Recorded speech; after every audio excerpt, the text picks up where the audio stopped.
why I chose the Moneyball method, and what that has to do with baseball. And what does baseball have to do with personal finance and investing decisions? To rely on the so-called experts, whether they be macroeconomic forecasts, global strategists, technical analysts, or even worse among those, is the monetary authorities that run the central banking system and the hundreds of regulatory agencies of the federal government. They cannot possibly predict or control how the economy is going to perform. They can only do damage, and they do. Which brings me to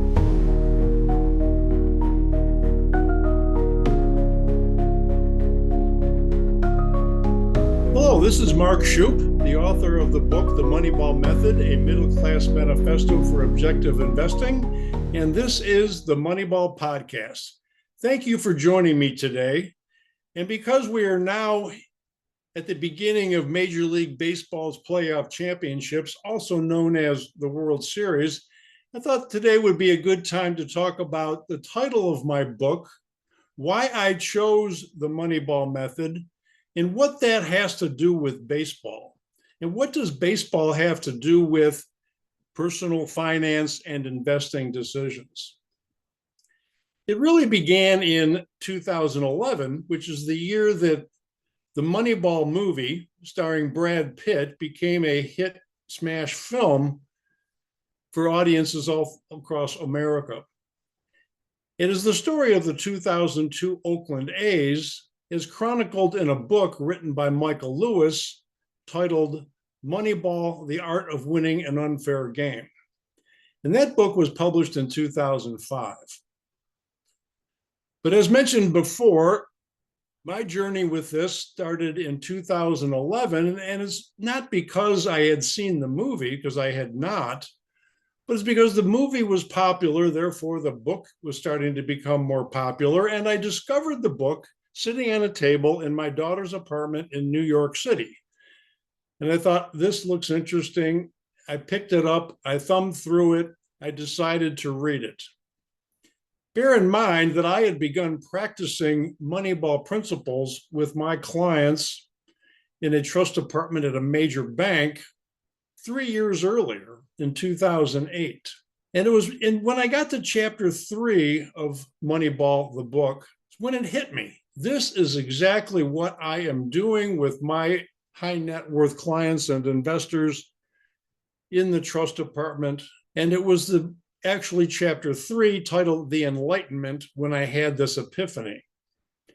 And what I'd like to do is share with you today some of the quotes from the book, starting in chapter 3, that inspired me to make the connection between the Moneyball method as practiced in Major League Baseball, as well as the Moneyball method as practiced by me and other advisors around the country and their clients who are objective investors.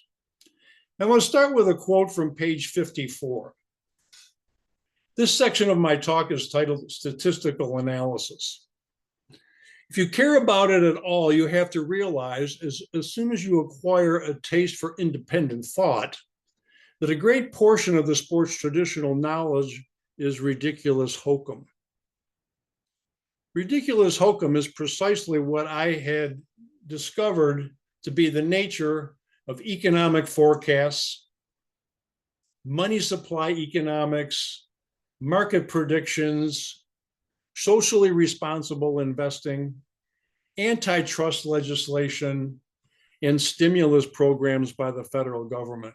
That's when I made the connection. And at this time, I'd like to also read a quote from the introduction of my book, specifically the first 2 paragraphs. If you've heard of Moneyball, you probably know it as the hit movie from 2011 starring Brad Pitt as Billy Beane, general manager of the 2002 Oakland Athletics baseball club. Based on the 2003 book by Michael Lewis, it is the story of the Oakland's division-winning season after losing their 3-star players to free agency. Because of the film's power and Beane's unlikely success, Moneyball has since become known for statistical analysis, risk management, and profitability in professional sports. That's why I'm beginning my talk today with statistical analysis.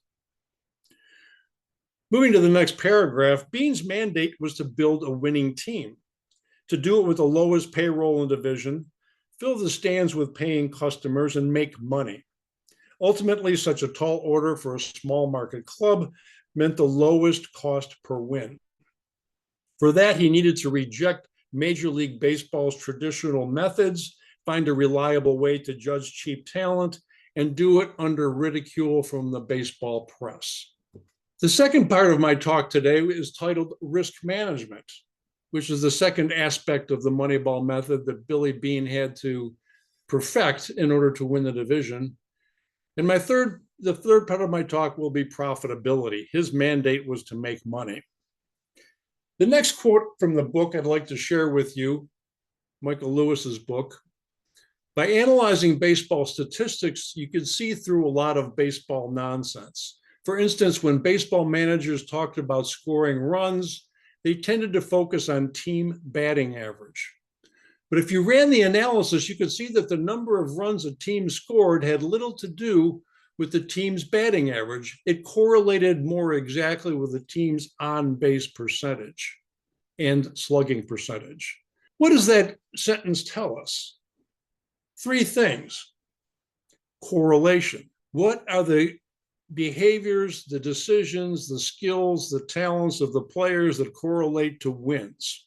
Why does that matter? Because winning teams sell tickets. Why does that matter? Selling tickets to the baseball game increases revenue and increases profitability for the team's owners and investors. That was Billy Beane's mandate. That is my mandate as an advisor, helping clients make investment strategy and cash flow decisions. The second thing was track records, namely batting average. How is it possible that team batting average did not contribute to the number of wins that a team might enjoy during the course of a long season? Why is there no correlation there? The third aspect is, what is it that the players can control that does correlate to winning games, meaning scoring more runs than the opponent?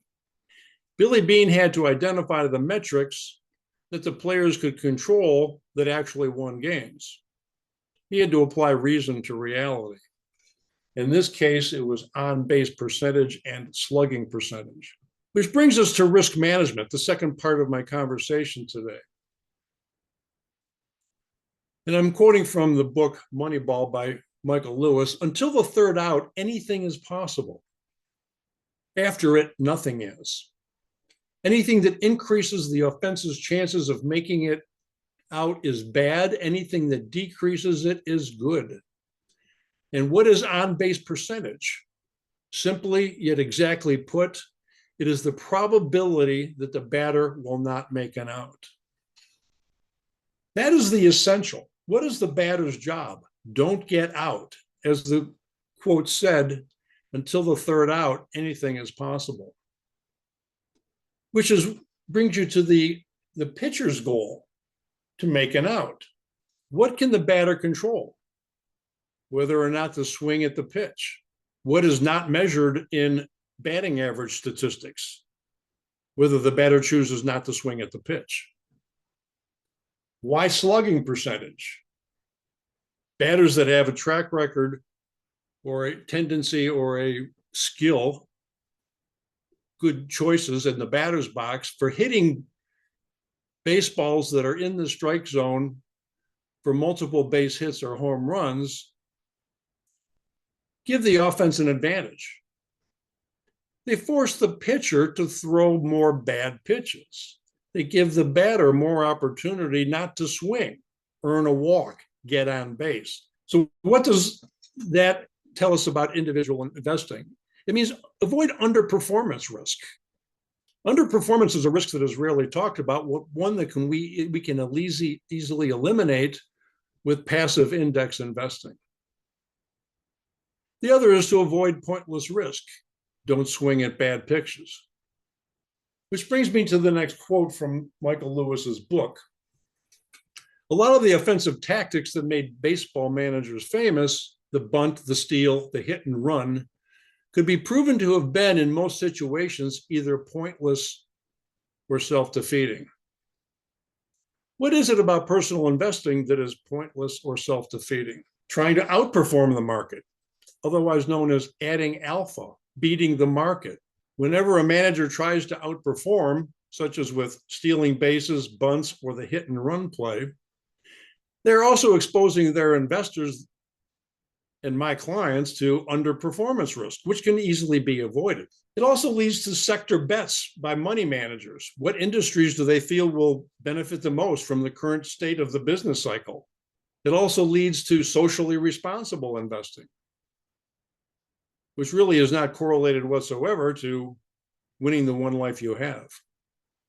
It also leads to risk tolerance questionnaires, an ostensibly objective way to try to measure an investor's tolerance for risk, when in fact risk tolerance is not a psychological trait that exists. It is context dependent. All of us are willing to take more risk when we are in situations in which we are familiar, and we are not as prone to take risks when the territory is totally unfamiliar. Getting back to Michael Lewis's book, he's talking about a player here that was selected by the Oakland A's for their ability to get on base. His cultivated approach to hitting, his thoughtfulness, his patience, his need for his decisions to be informed rather than reckless was regarded by the Boston Red Sox as a deficiency. In other words, he left the bat on his shoulder if the ball was outside of the strike zone. He was not willing to take unnecessary risks. He wanted to get to first base. He knew that's how you won games. That was thoughtfulness. That was decision-making under pressure in the batter's box to avoid swinging at bad pitches, to avoid unnecessary risk, to avoid making an error. What does that mean in terms of your personal investing decisions? We believe that markets are efficient. We believe in the information of the price mechanism. We believe that most investors make rational decisions most of the time. It is that kind of thoughtfulness that is important to the Moneyball method for making investment strategy decisions. We also understand that the market performance is uncertain. The future is uncertain. We cannot predict or control how markets are going to do. But we do know that the sequence or the order of returns will have a greater impact on your success or failure when considered in the context of your cash flow expectations, will have a greater impact on success or failure than trying to beat the market. And so what are we doing here? We're avoiding assumption errors. Where do assumption errors come from? They can come from macroeconomic forecasts. What if they're wrong? They can come from earnings projections. What if they're wrong? They can come from technical charts and trends that are also trying to predict the future using statistical analysis. But we're not trying to beat the market. We're not trying to predict the future. We're trying to avoid unnecessary sacrifice and risk. We are trying to increase the likelihood that you will be able to meet or exceed all future cash flow expectations. That is the performance benchmark. And that brings me to the third and last section of my conversation this morning: profitability in baseball, profitability in your personal investing decisions. To Michael Lewis's book, the need to treat the big league team as the sacrosanct province of people who had played in the big leagues struck Alderson as a kind of madness. Who was Alderson? Sandy Alderson, the manager of the Oakland A's prior to Billy Beane taking over at the helm. He realized that he could not defer authority to the credentialed experts who were willing to take unnecessary risks, cost the team a lot of money in payroll, be unprofitable, particularly in a small market city, and not only lose games, but lose money for the owner of the team. Consider yourself the owner of the team. Are you willing to take pointless risks that do not meet the cash flow expectations that make your life worth living? Your values and aspirations, your goals and objectives? to rely on the so-called experts, whether they be macroeconomic forecasts, global strategists, technical analysts, or even worse among those is the monetary authorities that run the central banking system and the hundreds of regulatory agencies, the federal government. They cannot possibly predict or control how the economy is going to perform. They can only do damage, and they do. Which brings me to the last quote of my talk today. They made it clear that this had to be a business. That was the new owners. And so suddenly we're put in the position of, we can only afford a one-tool player. What tool is it going to be? What was the efficient way to spend money on baseball players? The efficient way to spend money on offensive talent was on-base percentage. Those with plate discipline, those that did not swing at bad pitches, those that were able to avoid errors.